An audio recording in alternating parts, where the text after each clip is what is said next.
Boss, sa iyo, anong karamdaman? Ha? Cancer patient. Cancer? Anong na-diagnose na cancer? Ha?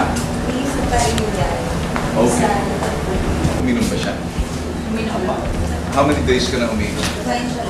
Gaano ka kadalas uminom ng inom? 4 times a day. 4 times a day? Morning, Morning, lunch, merienda at saka dinner. kumpleto para pagkain. Apa. Pagkatapos po ng pagkain, May progress ba? May magbabago? Actually po, nung first time na dinala ko rito, buhat-buhat magmula doon sa service car po namin. Hanggang dito. Kailan yun?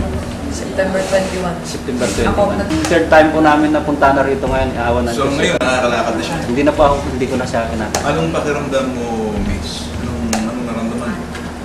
medyo umano na po. May progress. Bumut. Nakakalakad ka na? Yeah. Dati, hindi. Hindi, wala pong ano eh. Wala ka talagang pakiramdam.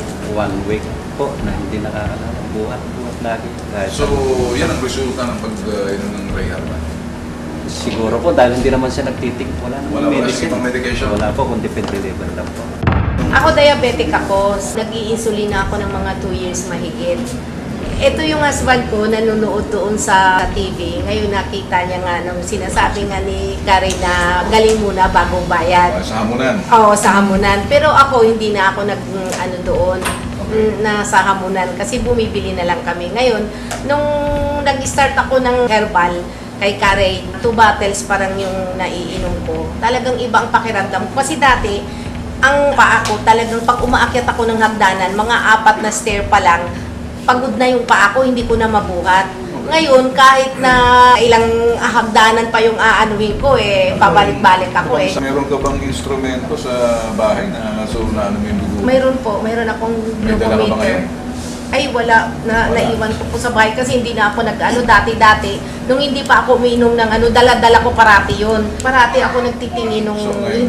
ngayon, medyo okay na. Anong- Minsan, mga 196, 136. Dati. Dati, naabot ako ng 500. Ang taas-taas. Ngayon, nakakalakad ka. Nakakalakad ko. Nakakaakit ka ng hagdan. Oo. Pero Kahit inalalayan ako ka ng mister mo. Ay, hindi ho. Hindi niya Kaya mong umakyat baba ngayon. Oo. Sige nga, pakita mo sa akin. Doon, sige. Oo, sige. Naka-heels pa ako ha. O samantalang dati. Baba. Akyat. Ano, magmula doon sa may ibaba? Oo, sa baba. Oo. Okay, kaya mo ba umakyat, Mrs.? Isis yung tumatakbo. Kaya mo ba umakyat? Opo. Huwag naman masyado, dahan-dahan lang, ha? Dahan-dahan, baka... Hindi. Kasi sabi niyo, susubukan ko naka-heels pa ako ha. Oh, sige. Okay ka lang? Okay lang.